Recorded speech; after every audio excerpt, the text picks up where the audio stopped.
This 8 to 10 period lesson, designed for students aged 14 to 18, delves into understanding human rights, their evolution over time, and their significance. The students also explore how political parties and candidates advocate for human rights.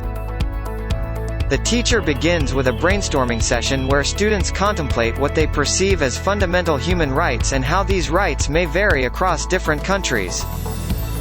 The teacher then divides the students into small groups and assigns them to different countries where human rights are marginalized.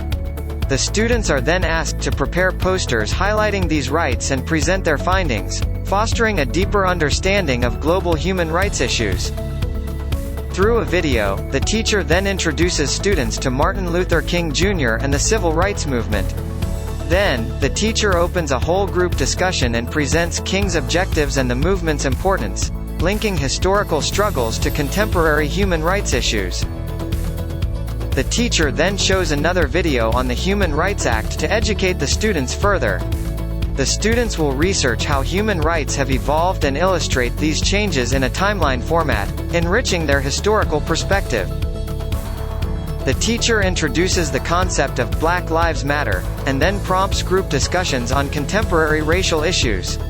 Students critically analyze whether racial hatred persists in the 21st century and engage in an informed debate.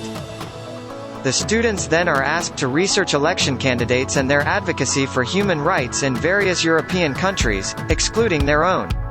The students will compare these findings with the human rights advocacy of political parties in their country, assessing effectiveness and approaches.